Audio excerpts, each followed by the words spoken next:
I said, why? Well, you know, she thinks she's so cute. I said, maybe she is cute. Maybe we're all cute. Maybe the whole bloody world is cute. That's not the point. The point is that if you would twist and curl your tongue and say something negative about someone, you would probably hit somebody. And if you would hit somebody, you more than likely will kill somebody. You cannot talk about peace if this body is not integrated with peace. You know, we cannot talk about violence as if it's like, you know, a subset of a problem. You know, this thing is weaved into our society, and we automatically watch violence. I cannot watch a war movie. My children were, you know, telling me this great movie about this guy, this assassin who goes around, and they got an Academy Award for it last year, right? And I watched the first, and I said, I can't do it. They said, why? I said, because I program violence out of my body. And it hits me, and I push back, and I don't think it's great acting anymore. What would be great acting for me is to take these great actors and put them in something that is much more human than that. To glorify an assassin is not to glorify. It's not to glorify womankind, mankind, and humankind. I know that sounds corny to some of you. I hope not. 1 week, do not do that. I'll give you my telephone number, give me a shout out. Because by the 4th day, your urine's going to get very strong because your head is pushing the poisons, the toxins out of your body. You know, really. But one of the things that will happen to you later on at the end of that week is that you will feel an amazing kind of peace in your body. Amazing kind of peace, because we destroy people, assassinate people with our tongues. You know, I've seen it, I've heard it. You know, when people come to me with stuff, I say, hey, really, why don't we go talk to that sister and see if she really said that, and then maybe we can help her. I come from New York, people. I left a place called Birmingham, Alabama to navigate New York City. I had to be tough. My tongue got tough. And we could wipe you out with a tongue. Read my early work. I wiped out everybody on the planet Earth with my words. America, the New York Times, my dad, the world. That's what we did. We were rough and tough with our tongue. It didn't change anything. But what does change, finally, is when someone comes up and treats me incorrectly, I very calmly say, excuse me, sister, please tell me what I did to offend you so I can change it. I put her on pause. As the young rappers say, put them on pause. I love the language. You put them on pause. And there's no way they can come back when you put them on pause at that. And, you know, we equalize stuff for a moment, you know. Just help me. Tell me what I can do, you know, to undo what you think I did. Because that's when people come at you. They think there's something going on there, whatever. We need to put people on pause, okay?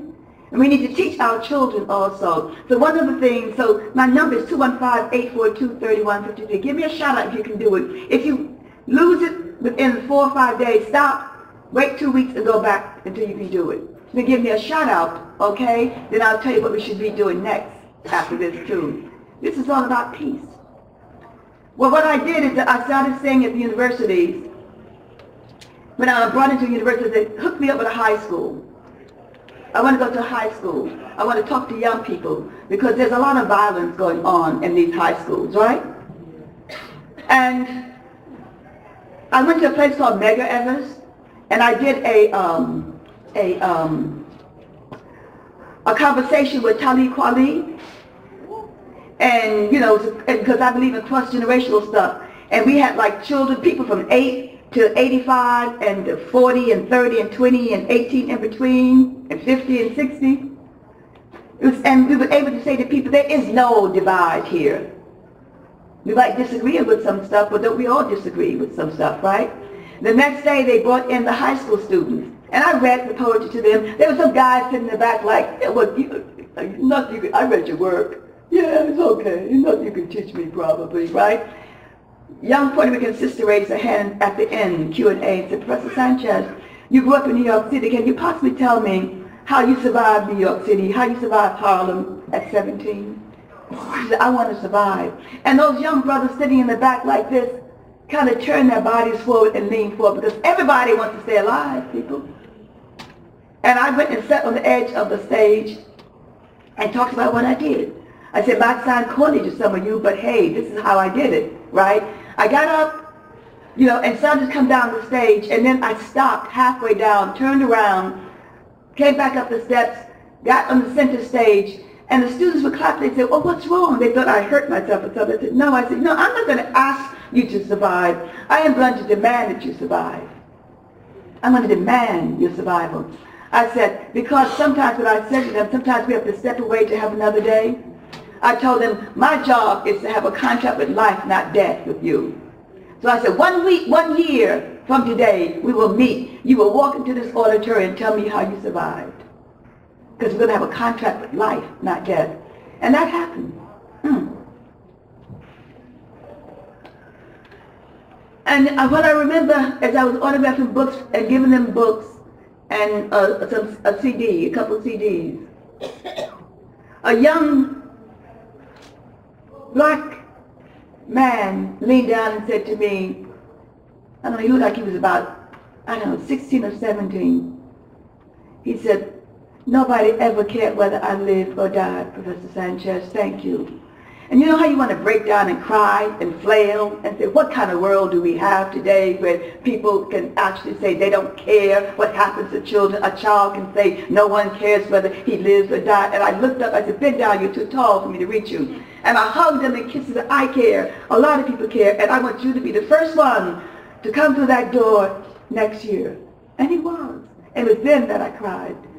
And we've got to do that if we teach, if we're aunts and uncles and mothers and fathers, you know, if we're just someone who we come in contact with, we got to say to them, we care about you. We're going to have a contract with life, not death, with our children. That's important. So I guess I've used up all my time. Maybe I'll just read one little piece. Let me read the piece that I did in a place called Washington, D.C. on the inauguration weekend.